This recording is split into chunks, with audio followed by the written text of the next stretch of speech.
It was raining the day we buried my father, but the real storm came later. My sister Lydia stood under the biggest umbrella, dressed in designer black from head to toe. She dabbed her eyes with a silk handkerchief that probably cost more than my entire monthly rent. Everyone thought she was heartbroken, the perfect grieving daughter, but I knew better. Lydia was an actress, not a mourner. She stood beside the casket with fake tears and a sad smile, while I stood in the back row, unnoticed like always. The lawyer hadn't even mentioned me by name at the reading of the will. "Everything goes to Lydia," he said without flinching. "The house, the business shares, the trust fund, the bank accounts." My ears rang, my fingers went numb. I opened my mouth to speak, but Lydia's hand was already on my shoulder.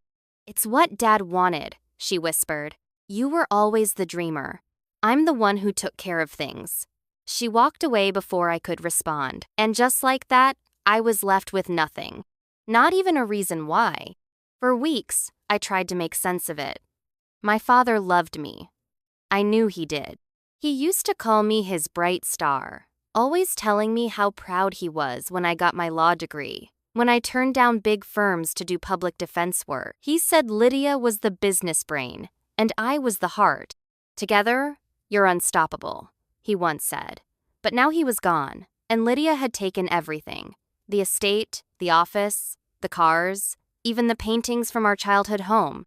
I begged the lawyer to double-check. "There must be a mistake," I said. But he shook his head. "Your father changed his will 6 months before he died.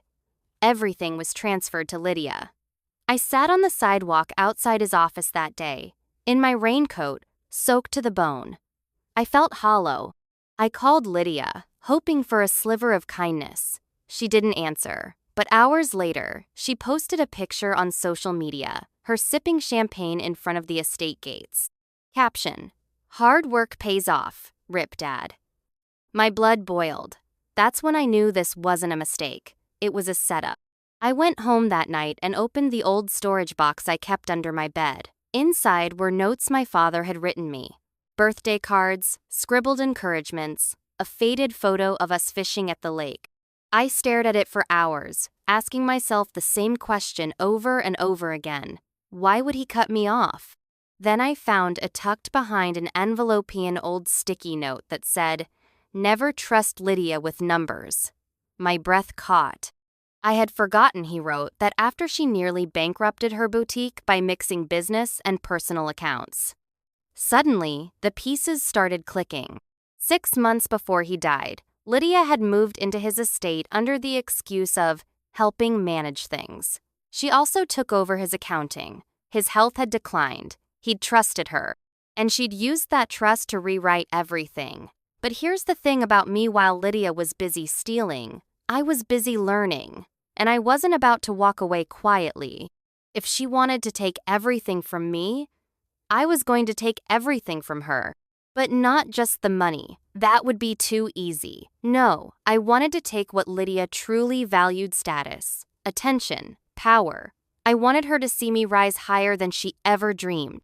So I started building. Quietly. I quit my job and used the last of my savings to register a shell company. Then I called up every client I'd ever helped and made a list of contacts, of names, of favors owed. I called in debts gently, respectfully, and one by one, doors opened. I offered legal guidance to small businesses in trouble. I took equity instead of cash. I got laughed at a lot, but a few said yes. I worked late, slept on the floor of my rental, lived off instant noodles and instant coffee. And slowly, things shifted. One coffee shop turned into a 3-location chain. A struggling tech startup got its funding thanks to me. Then came the fashion brand, run by a single mom with vision but no capital. I gave her a chance. She gave me 40% of the company. In less than a year, I owned shares in 9 companies quietly. No one, especially Lydia, saw me coming.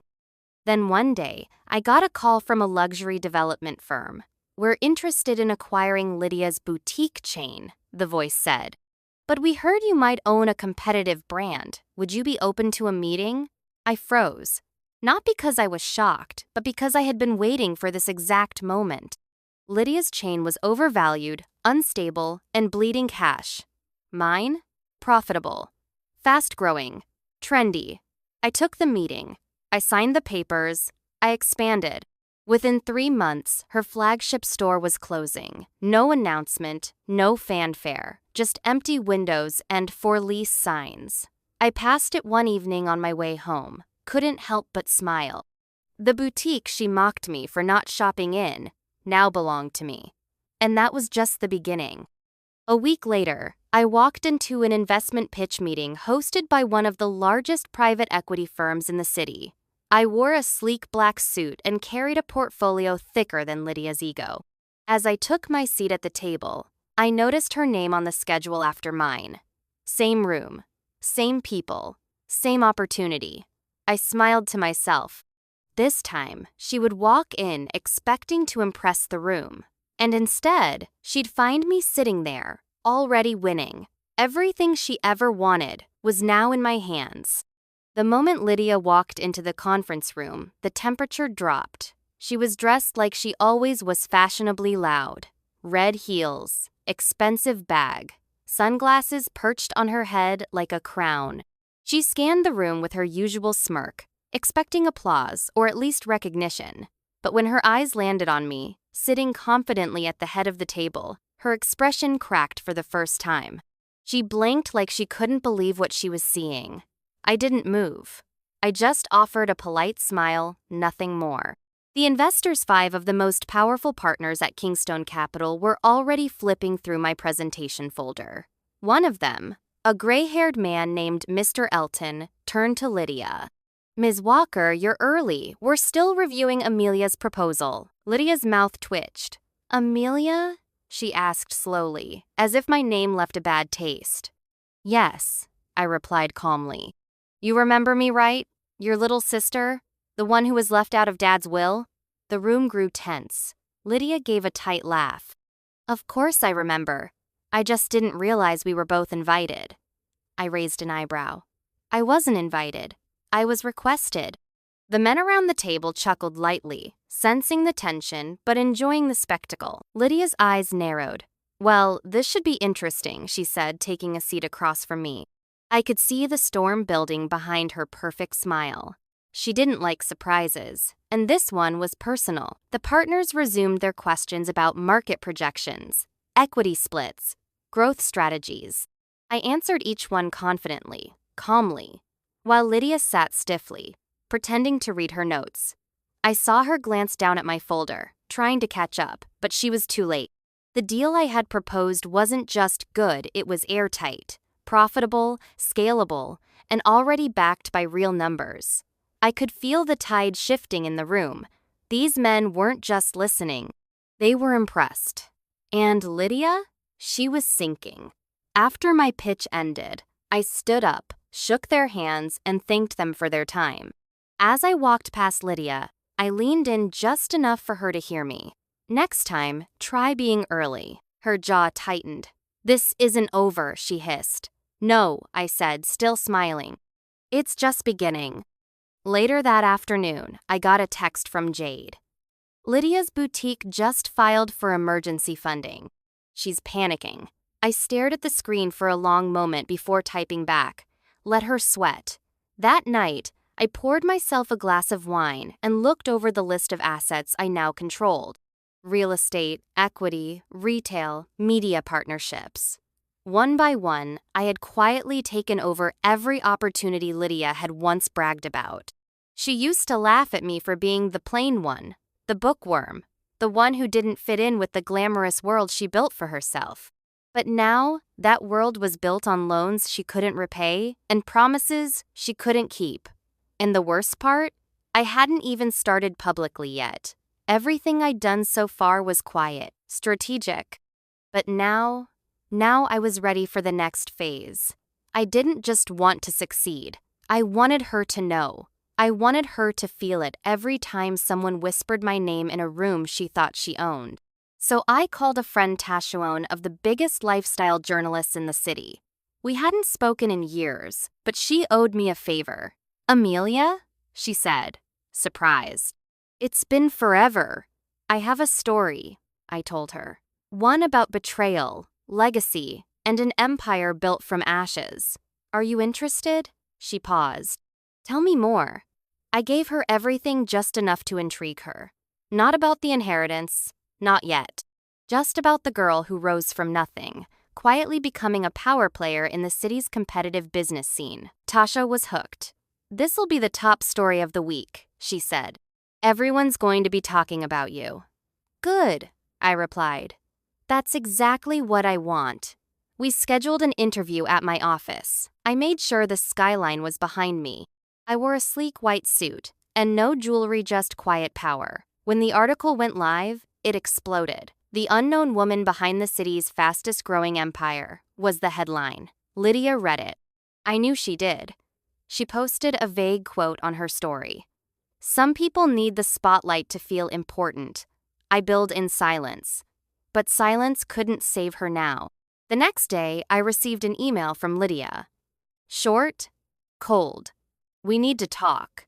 I replied with a time and place. Dad's old garden, the one behind the estate. We hadn't been there together since we were kids. That space held memories, some good, most painful. When I arrived, she was already there, pacing. She turned when she saw me, arms crossed. What do you want, Amelia? You've made your point. You're successful.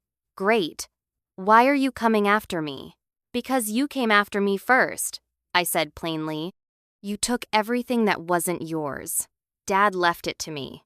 No, I said, my voice like ice. You manipulated him while he was sick. You rewrote history. But now, I'm writing my own. Her face twisted. You think you're better than me now? I didn't flinch. No, I've always been better. You just didn't notice.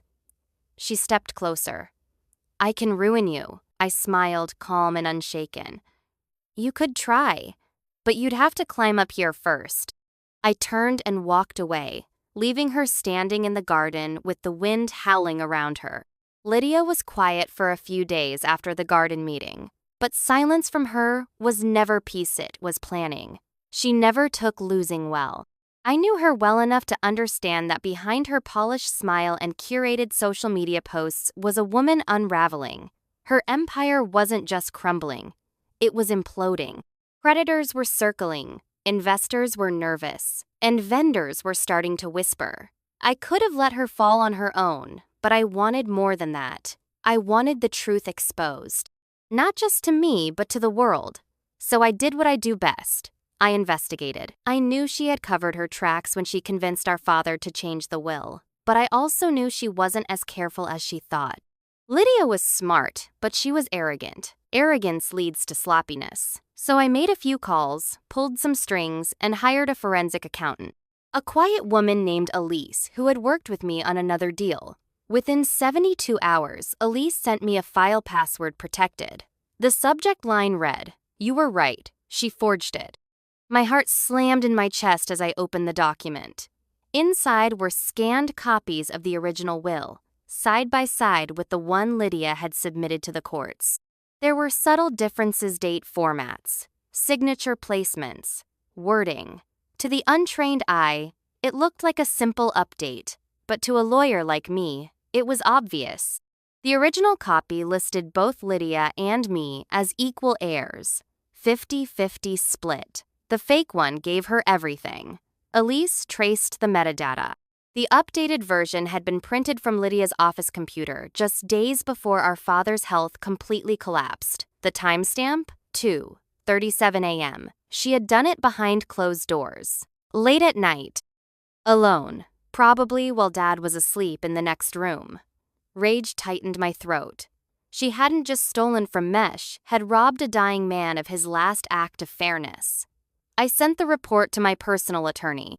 We're opening a formal challenge, I said. No delays. He paused. You know she'll drag this through court. Let her, I replied.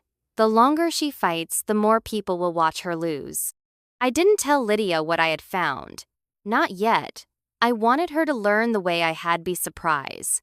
So while the legal gears began turning, I focused on the next move. I bought out one of her vendors, a custom bag supplier her boutiques depended on. Quiet deal, clean paperwork. Within 48 hours, her next shipment was delayed, then canceled. She called the supplier, screaming into the phone, demanding to know what was happening. They gave her a single sentence. "We've been acquired." She didn't know by who. Not yet. But I knew she'd suspect. And that suspicion would eat her alive. Just like she had eaten away my trust, my future, my name, I wanted her to feel it. Not all at once, but in slow, creeping waves. The kind that made you question everything you thought you had control over. That same week, Tasha's follow-up article came out. From Left Behind to Leading the Pack. How Amelia Walker Took Over the City's Power Game. The photos were perfect. The quotes were sharper. But the best part? The final paragraph. Sources close to the family say this isn't just a business story, it's personal. That quote sent Lydia spiraling. I could feel it in the way she started posting aggressively. Flashy cars, fake smiles, designer shoes with tags still on them. Desperate to stay relevant. Desperate to look untouchable. But even in her carefully staged pictures, the cracks were showing. Her eyes had lost their shine. Her captions were too long, too forced. And then it happened. An anonymous tip was sent to a gossip blog leaked financials, showing Lydia's flagship store had missed rent for 2 consecutive months. The blog ran with it. Is Lydia Walker's luxury brand falling apart? I didn't send the tip, but I knew who did. One of the store managers I had quietly hired weeks ago. He had been feeding me information, and when things started going south, he didn't hesitate to accelerate the fall. That's the thing about building a kingdom on vanity. Once the shine fades, no one is loyal, especially the ones you stepped on to rise. Lydia fired him the next day, but it was already too late. The public knew, her investors knew, her competitors knew. She was bleeding, and I had the scissors. When the lawsuit hit her desk, Lydia exploded. She barged into my office without knocking, her makeup smudged, her voice trembling with rage. "You think this is funny?" she shouted, slamming the documents onto my desk. "You're taking this to court?" I looked up slowly, calm as ever. "It's not about what I think. It's about what's fair. Dad gave that will to me," she snapped. "He signed it. It's legal." I slid the report across the desk. "So is digital metadata. So are forensic audits. And so is perjury, if you want to keep pretending." Her mouth opened, but no words came out. For a moment, her confidence wavered. Then she scoffed. "Fine. You want to drag this through the dirt? Let's see how much dirt you can swallow." "I'm not the one who forged a dying man's signature," I said flatly. She froze. Her face went pale. "That's not true." "Prove it," I said. "In court." She stared at me for a long time. I could see the fear flicker behind her eyes. Then she turned and stormed out, and I smiled, because the game had finally started. The first court hearing was set for Monday morning, 9:00 a.m. sharp. I arrived 15 minutes early, dressed in a charcoal gray suit and heels that clicked confidently against the marble floor. My lawyer, Mr. Branson, waited outside the courtroom with a calm expression and a thick binder full of evidence. "Are you ready for this?" he asked, scanning my face. "I've been ready for 3 years," I said, my voice steady. Lydia arrived at exactly 9:00 late by my standards. She stepped out of a glossy black car, dressed in designer everything. Oversized sunglasses, high heels that were more for show than strength. She smiled for the paparazzi gathered at the courthouse steps. This wasn't a court case to Herod, was a show. A performance she thought she could win with charm and crocodile tears. I didn't smile. I didn't wave. I just walked into the courtroom and took my seat at the plaintiff's table, where the real power sat quiet, strategic, and unbothered by flashbulbs. When Lydia entered the courtroom and saw me already seated, her lips pressed into a line. No cameras in here, no audience to control, just facts and consequences. The judge was a woman firm, seasoned, not easily swayed by theatrics. She reviewed the paperwork silently, flipping through pages without looking up. Lydia's lawyer, a tall, fast-talking man named Joel, stood first. Your Honor, the defendant maintains that the will submitted is authentic and reflects the deceased's true intentions. My client cared for her father in his final days. That's not under dispute, the judge interrupted. Let's focus on the alleged forgery. Joel cleared his throat and nodded. Branson rose next. Your Honor, we have proof that the will was altered using a document created after the original was signed. We have digital timestamps, forensic analysis, and a signed affidavit from the IT technician who recovered the backup logs. The judge nodded. Proceed. The courtroom was silent except for the turning of pages and the hum of tension. Lydia kept her eyes down, pretending to be calm. But I saw the twitch in her hand as Branson presented page after page of irrefutable data. She wasn't in control anymore. She was cornered, and she knew it. The judge asked Lydia to speak. She stood slowly, removing her sunglasses like it would soften her guilt. Your Honor, she began, voice trembling slightly. My father was sick. He asked me to help him organize things. He was confused. I only did what I thought he wanted. Did he tell you to draft a new will without your sister's knowledge? The judge asked flatly. Lydia hesitated. He didn't mention Amelia, no. But he said he wanted to simplify things. And did you benefit from that simplification? Lydia paused again. I did. Sit down, Miss Walker. Her performance had flopped. Outside of her comfort zone, Lydia was nothing but a cracked porcelain doll. The hearing ended with the judge requesting a recess and a second hearing for formal testimonies and witness statements. As we exited the courtroom, Lydia caught up to me in the hallway. Why are you doing this? She hissed, her calm slipping. You're embarrassing the family. I looked her dead in the eye. You stopped being my family the day you stole my future. She laughed bitterly, but it was empty. Do you really think you can take it all back? No, I said. I'm going to take more than that. That afternoon, I held a private meeting with my newly formed advisory board leaders from the businesses I now co-owned and mentored. We were planning a partnership initiative, one that would launch a scholarship fund in my father's name. One of the men leaned forward and said, "This is a powerful way to shift public narrative." I smiled. It's not about narrative, it's about restoring what he actually stood for, integrity. Lydia always used Dad's name for status. I was going to use it for purpose. The announcement hit social media 2 days later. A clean video, a firm message, a promise to uplift young entrepreneurs from low-income backgrounds. Within hours, I was trending. The same reporters who once asked Lydia for business tips were now writing headlines about me. Amelia Walker, the quiet storm who's changing the city. Lydia couldn't compete with that. She tried. She launched a sudden charity gala to look generous. But it backfired. Footage leaked of her yelling at a waitress during rehearsals. The media turned. The public turned. Even some of her old friends began to distance themselves. People love winners, but they love a redemption arc even more. And I was serving it on a gold-plated platter. One evening, Jade walked into my office with a laptop in her hands. You need to see this, she said.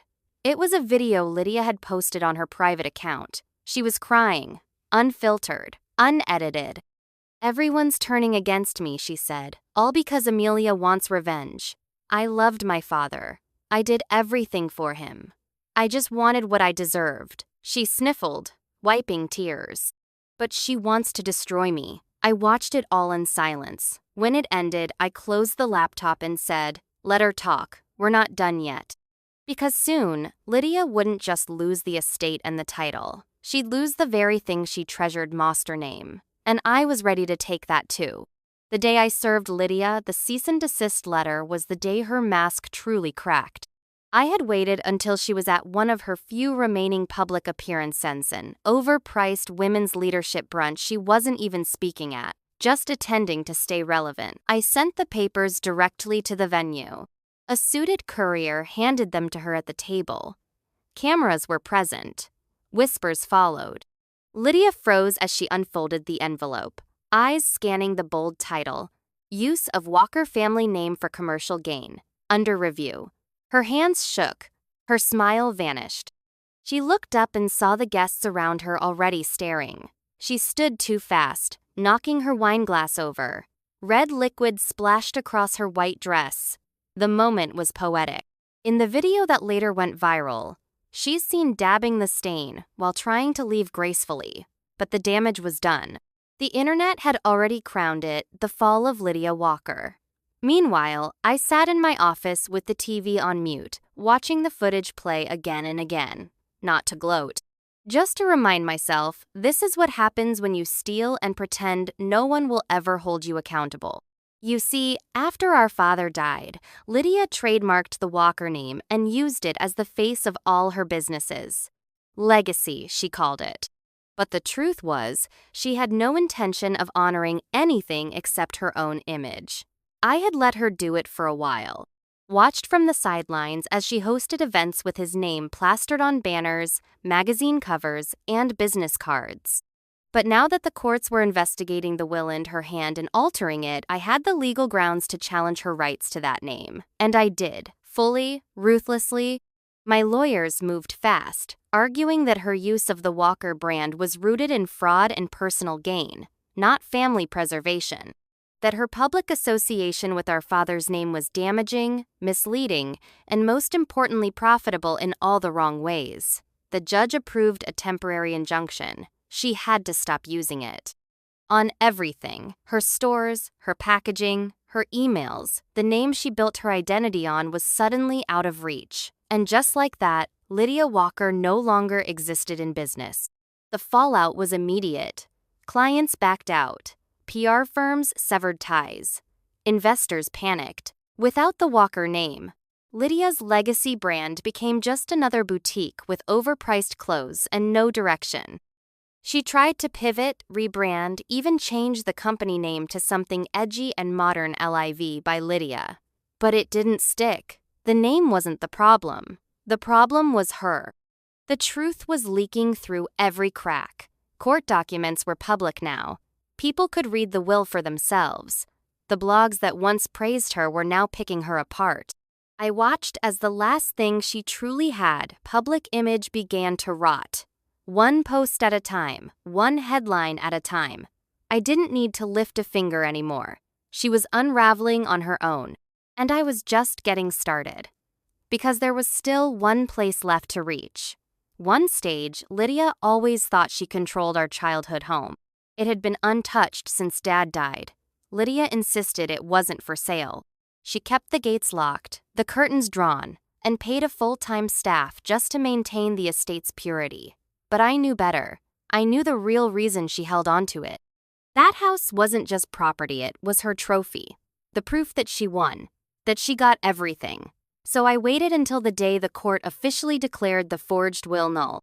When the judge awarded me my rightful half of the estate and added punitive damages on top, my legal team acted within hours. The house was split, and I bought out her half immediately. She didn't have a choice. She needed the money, desperately. So, with her pride bleeding and her brand collapsing, she signed the paperwork through gritted teeth. And the house? The one she thought she'd live in forever? It was mine. I stood in the entryway 2 days later, alone, letting the quiet settle over me. I ran my fingers across the staircase we used to race down as kids. I stood in my father's study and closed my eyes. And I promised him silently, "I fixed it, Dad. I fixed everything." Jade met me later that evening at the estate, holding a box of files and a bottle of champagne. "This came today," she said, handing me a thick folder. "Final valuation of Lydia's business. It's worthless. No one will buy it." I opened it, scanned the numbers, then closed it again. "Let her keep it," I said. "Let her wake up every day knowing the empire she stole was built on lies." We sat in silence on the porch. The same place Lydia once bragged about owning in a now-deleted Instagram video. Jade broke the silence. "You know, you really did it. You didn't just get justice. You took everything she cared about. I nodded, watching the moon rise above the garden. And I never raised my voice once. Across town, Lydia sat in a one-bedroom condo she had to rent under a different name to avoid media attention. The walls were bare, the phone was silent, and her inbox was filled with rejection emails. She still had her wardrobe, her broken pride, and a mirror she couldn't bear to look into. And for the first time in her life, she finally had nothing left to steal. A month passed, and Lydia disappeared from the public completely. No posts, no press, no paparazzi, just silence. But I knew she wasn't gone. Lydia never vanished, she plotted. And that's what I prepared for. I hired private cybersecurity experts to monitor for fake shell companies, secret aliases, and backdoor investments. If she tried to rebuild behind closed doors, I'd know. But to my surprise, nothing surfaced, not a whisper. It was like she had gone into hibernation, licking her wounds in secret. That should have been enough for me, but it wasn't. Because despite everything, part of me still needed closure. Not a press win, not a legal victory. Closure. So I sent her one final invitation to the Walker Foundation's charity gala, the very first event hosted in Dad's name under the new leadership. My leadership. I wasn't sure she'd come, but I made sure she couldn't ignore it. The invitation was gold-foiled, engraved, sent to her new address under her legal nominio titles. No vanity. Just the words. You're invited. Come see what legacy really looks like. The event was held at the newly restored Walker Estador childhood home, now fully renovated, reimagined, and repurposed as a center for young entrepreneurs. The transformation was breathtaking. What once held memories of silence and exclusion now pulsed with hope. The garden sparkled with fairy lights. The grand hall was filled with people from all over the city, business leaders, activists, students, and press. I stood at the top of the stairs in a long emerald gown, simple but powerful. I welcomed every guest personally. Thank you for being here. Thank you for believing in something bigger than ego. Cameras flashed, people applauded, and everywhere I looked, the energy buzzed with possibility. Jade whispered in my ear, "She's here." My heart didn't skip. My breath didn't catch. I turned slowly. And there she was, Lydia, standing near the back in a muted black dress, her hair in a low bun, her face unreadable. No photographers swarmed her, no admirers hovered. She was just another guest now, one without a crown. We made eye contact. For a second, time paused. Then I walked toward her, unhurried. The crowd parted without needing to be asked. Lydia stood still, hands clutched around her clutch bag like it was a lifeline. "You came," I said. She nodded. "I almost didn't." "But you did," I replied. "Why?" Her eyes were tired. Her voice softer than I remembered. "Because I needed to see what you built. I needed to see how far you went. Without me." That admission surprised me. I expected bitterness, maybe venom, but not vulnerability. "It's beautiful," she said quietly, glancing around the hall. Dad would have been proud. I studied her carefully. This wasn't a performance. There was no camera on her now. No benefit to pretending. I simply said, "He would have." She looked down. "I don't have anything left, Amelia. Not money, not reputation, not even a friend who answers my calls. You chose that," I reminded her. "Every step, every lie." "I know," she whispered, "and I'm sorry." The words didn't land like I thought they would. Not because I didn't believe her, but because they didn't change anything. "You didn't just take money," I said. "You took trust, family, and you weaponized our father's name for your own gain." Her eyes watered. "I lost everything." "You earned it," I said. "Not cruel, just firm." "I didn't ruin you. You did." She nodded slowly. "So why invite me?" I looked her in the eye. "Because I wanted you to see it. The real legacy. Not the luxury. The purpose." She blinked. "Will you forgive me?" I didn't answer right away. I stared out at the crowd, the smiling faces, the laughter, the hope. Then I looked back at her.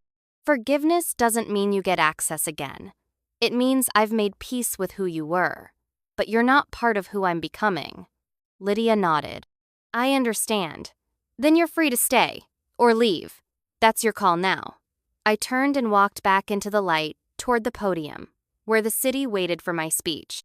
The room fell quiet as I stepped up. I took a breath, then began. Thank you all for being here. When I was younger, I believed legacy was something you inherited. Now I know it's something you create. Tonight isn't just about honoring a name. It's about what we choose to do with the time, the space, and the power we're given. This house once held silence. Now it holds stories. And from this day forward, it will help shape futures for those who were told they'd never matter, just like I once was. The applause was thunderous. I scanned the room one last time. Lydia was gone, quietly slipped out. No fanfare, no goodbye. Just a shadow fading behind a curtain of her own past. And as I looked up at the massive portrait of our father hanging above the fireplace, his eyes kind, his smile proud, I whispered one final promise. I didn't let her win, Dad, but I didn't become her either. A week after the gala, I thought it was over. I thought Lydia had finally vanished for good. But Lydia was like a shadow. She might disappear during the day, but you could count on her showing up when the lights dimmed. That's exactly what happened. Late one night, I received an email from a blocked address. Subject line, "You win, now help me survive." I didn't have to guess. It was her. The message was short. They're coming after me. Creditors, reporters, ex-partners, everyone. I have nothing left. Please, help me. I read it twice. I felt nothing. No joy. No sympathy. Just silence. I forwarded it to my lawyer, added a note. No response, but track any threats she might escalate. He replied within minutes. Understood. That night, I stared out my window at the city skyline, wondering how a person could sink so low and still try to claw back up using the same hands that tore others down. But I also knew Lydia wasn't reaching out because she regretted what she did. She was reaching out because I was now the only person left who could save her. Days passed, and the media picked up on her downfall like vultures on a carcass. A leaked memo showed her defaulting on her last boutique lease. A former employee came forward, claiming months of unpaid wages. A disgraced investor filed for fraud. And suddenly, Lydia wasn't just a failed entrepreneur, she was a scandal. The headlines grew cruel. From heiress to hustler, the fall of Lydia Walker. I didn't feed the fire. I didn't need to. She had already poured gasoline and lit the match long ago. Still, the part of me that once admired her, a big sister, full of flash and fearlessness, felt something close to grief. Not for who she was, but for who she could have been. She had every opportunity to succeed with integrity, to build something real. But she chose shortcuts, manipulation, ego. And now, the world was showing her the price of that choice. I watched her interviews desperate, off-script, filled with stuttering and half-truths. She was trying to rewrite the story, but the pen wasn't in her hand anymore. It was in mine. So I started writing. Quietly, behind the scenes, I began documenting my entire journey, how I went from the sister left out of a will to the woman who reclaimed everything. It wasn't for revenge. It was for the next girl, the next overlooked dreamer, the next underestimated daughter. Jade helped me compile it into a series, part memoir, part business guide. A publisher picked it up within days. They didn't even blink at the title, The Second Daughter, Building Power in the Shadow of Betrayal. Lydia found out. Of course she did. I received a cease and desist from her new legal team, claiming the book violated personal privacy. My lawyer laughed. It's a memoir, and everything in it is documented. I sent Lydia a personal response. You can't block the truth anymore, and you won't stop mine. A few weeks later, the publisher sent me the cover mock-up. It was simple, clean. Just my name, the title, and a broken gold crown in the corner. I approved it without a second thought. Lydia may have destroyed my inheritance, but now I owned something far greater, my voice. Then came the documentary request. A streaming service wanted to do a short feature on rising female CEOs and the hidden battles they fought behind closed doors. They asked me to share my story. I said yes. But I made one condition clear. This isn't a scandal story. This is a redemption story. My redemption. They agreed. When the cameras came, I spoke honestly. About being erased. About the pain. About the rebuilding. I didn't slander Lydia. I didn't need to. The facts were already known. But I made sure to tell the part no one saw: the nights I cried on the floor. The moments I almost gave up. The fire that came not from rage, but from knowing I deserved better. When the documentary aired, it broke viewership records in the first weekend. And the message that resonated most? She didn't just take her life back. She rewrote the ending. A few days later, Lydia tried one last stunt. She posted a shaky live video online, claiming she was starting fresh and would be dropping a tell-all series about the real Walker family. It barely got any views. The comments were brutal. Most people saw through it. Others simply didn't care anymore. She wasn't relevant. She wasn't feared. She wasn't even envied. She was forgotten. I didn't watch the full video. I didn't need to. I had finally reached the point where her noise didn't matter, where her name no longer lived rent-free in my mind. I had reclaimed the narrative, the money, the reputation, and now, the peace. Because while Lydia was still busy trying to be seen, I had already stepped into the light. I should have expected it. Lydia was too desperate, too cornered, to simply fade into obscurity. She didn't know how to live in silence. She needed noise, drama, attention. So when the alert came in from my legal team, I wasn't surprised, furious. Yes, but not shocked. Lydia had attempted to sell one of our father's properties. Not the estate that was already legally mine, but a lake house he had owned under a trust. It was never mentioned in the main will. Lydia must have found a loopholer, so she thought. She listed it under a fake LLC, pretending to be a third-party executor. And someone, a private buyer, almost bit. Almost. But the buyer ran a title search. My name popped up. So did the court case. They flagged the deal and notified their attorney, who notified ours. Within hours, we had documentation and proof. Lydia wasn't just being reckless. She was trying to liquidate the last pieces of a legacy she didn't own. She wasn't clawing her way back. She was digging deeper into a hole she couldn't escape. I met with my attorney that same evening. We sat in my office, the city twinkling behind us. A reminder that the world kept moving, even when some people were stuck in their own downfall. "We can press charges," he said. "This could be considered attempted fraud." I stared at the documents, Lydia's forged signature, the LLC traced to her, the email from the buyer. Everything lined up. My gut twisted not with pity, but with that old ache. That ache of betrayal that never really went away, even after the victories. I ran my hand over the surface of the desk. My father's desk, the one she used to prop her feet on like a throne. "Let's file," I said, "but I don't want jail time. Not yet." My lawyer looked confused. "Then what do you want?" I looked out the window. I want her to finally admit it, publicly, everything she did, every lie she told. I want her to break the silence she built her kingdom on. And if she doesn't? I turned back, cold and certain. Then she can rot in it. We sent her a legal notice, public admission of wrongdoing in exchange for non-prosecution. We gave her 7 days. Silence followed. No lawyer responses. No calls. Just dead air. But on the 6th night, just past midnight, my phone lit up. Unknown number. I let it ring out. Then the voicemail came through. I pressed play. It was her. "Amelia, I got the letter. I don't know what to say anymore." Her voice cracked. "You've already taken everything. Why do you need this too?" A pause. Then she added, "You want me to admit it? Fine. I'll say it. I lied. I forged the will. I knew what I was doing, and I did it anyway. I thought I was smarter, better, deserving. But I wasn't. I just didn't want to feel like I was second place to you ever again. That's the truth. Do what you want with it. The voicemail ended. I played it twice. Then I forwarded it to my legal team.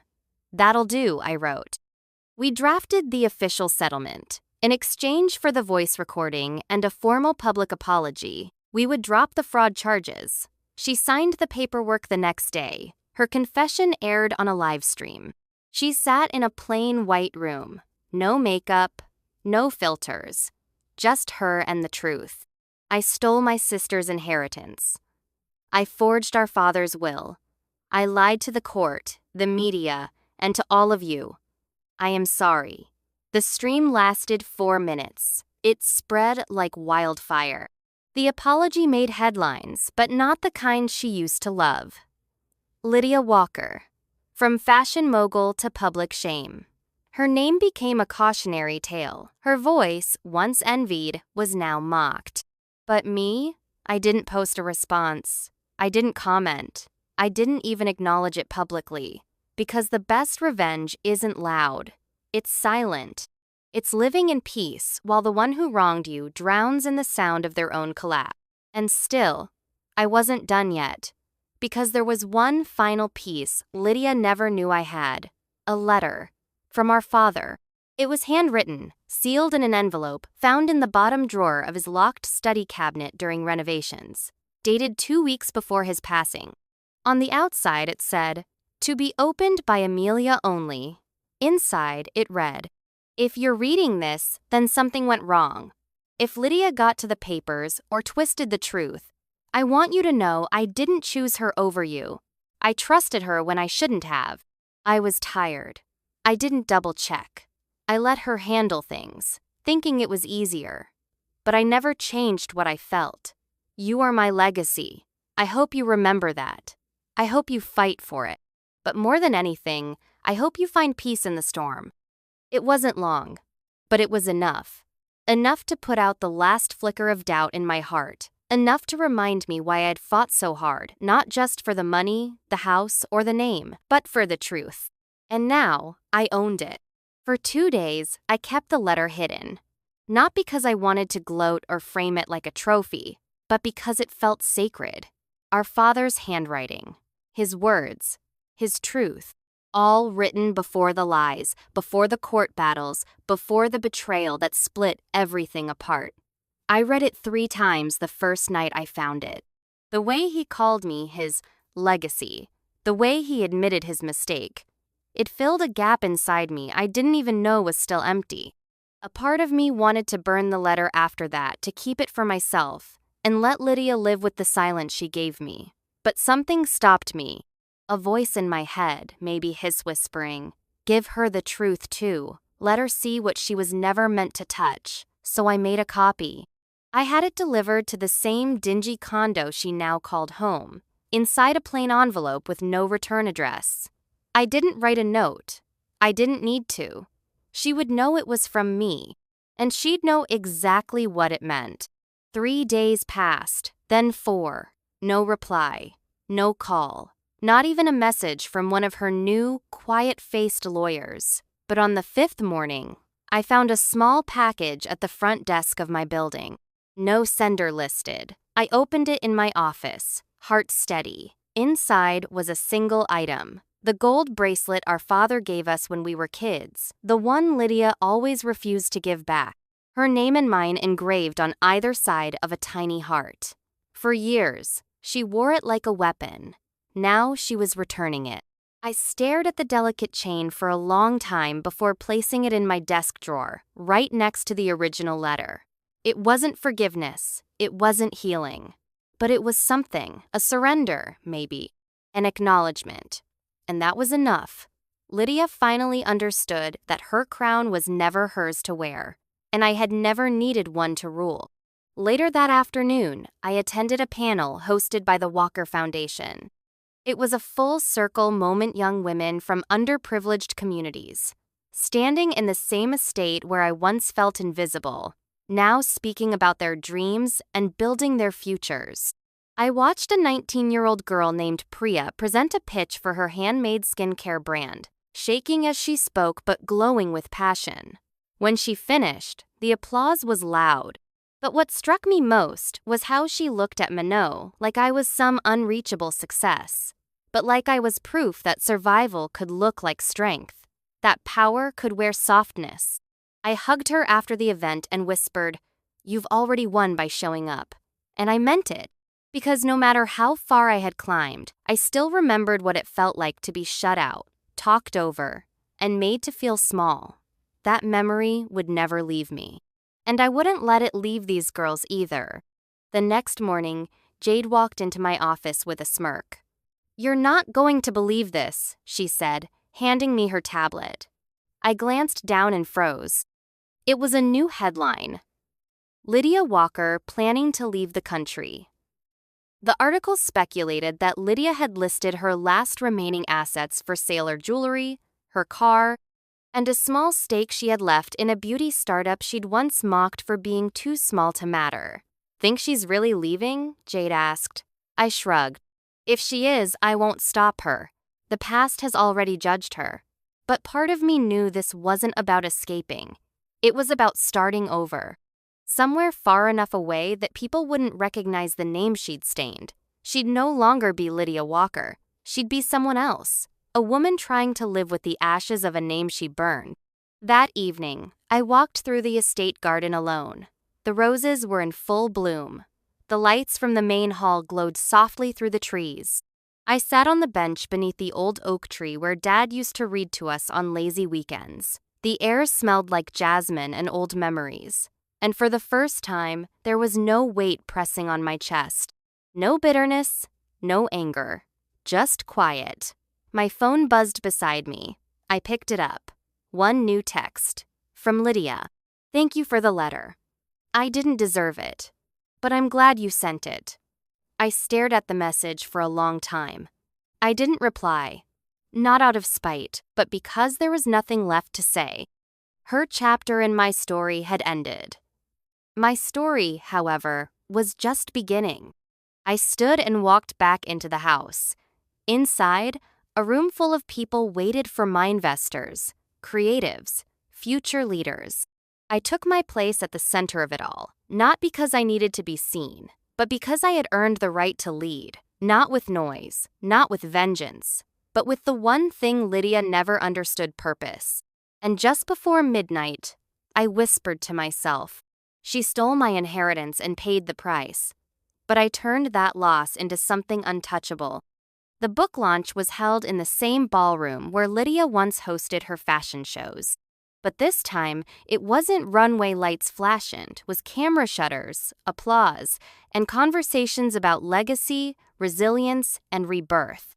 The second daughter hit shelves that morning and was already trending nationwide. Pre-orders had sold out. Celebrities were quoting lines from Chapter 3. Young women were tagging me on social media with pictures of their copies, highlighting their favorite paragraphs. But I didn't do it for fame. I did it because the truth needed a stage. I stood at the center of the room, the final copy in my hand, and when I looked around, I didn't see a crowd, I saw proof. Proof that stories like mine, like so many others, deserve to be told and remembered. I walked up to the podium as the host introduced me. The applause roared. And then it quieted, just enough for me to speak the final words I had written but never said out loud until now. My sister stole my inheritance and paid the price. But I didn't stop at revenge. I rose. And now I own everything she ever wanted, not just the assets. I own my name. After the launch, I stepped outside for air. The city was lit like it was celebrating with me. My heels clicked along the marble steps as I leaned on the railing, breathing in the moment. Jade joined me a few minutes later, holding 2 glasses of sparkling cider. "To full circle," she said, handing me one. I clinked mine against hers. "To starting over stronger," she smiled. "Think she'll read the book?" I shrugged. "Doesn't matter if she reads it. She's already in it." "Do you think she's really gone?" Jade asked. "She sold her condo, gave up her last company shares, closed all her socials." "Maybe," I said. "Maybe she's done chasing a spotlight, or maybe she's waiting to find a new one." Jade shook her head. "Even if she finds one, it'll never shine the same. You took back everything." I paused for a second. "No, I corrected softly. I earned everything. We watched the streetlights flicker as the city pulsed with energy. I felt no weight, no regret. Lydia no longer lived in my mind. She was a chapter I had finished, and I was still writing. A week later, I received a letter handwritten, "No return address." I recognized the penmanship instantly. Lydia. The envelope wasn't thick. No threats, no apologies, just a single page. I left the country. I needed to. I needed to breathe without mirrors. You don't owe me anything. But I needed you to know. You were always better. I knew it. I just couldn't let anyone else know. Now, the world does, and you deserve it. Goodbye. I folded the letter once, then tucked it into the back of my journal. Not to cherish, not to frame. Just to remember that even shadows leave something behind when they disappear. That day, I cleared the last drawer in my office. The one filled with old legal documents, old rage, and reminders of a fight I no longer needed to keep winning. The war was over. The crown wasn't stolen, it had been recast. And the girl who once wept outside a lawyer's office with nothing left, she now ran a foundation, owned multiple businesses, and carried her father's true legacy without asking permission. One day, I stood in front of the lake house Lydia had tried to sell illegally. I had it restored not into a resort or an office, but into a creative retreat for women founders. And as I wrote the final line, I didn't just survive her betrayal. I turned it into a blueprint. The end. Don't forget to subscribe and click the bell icon.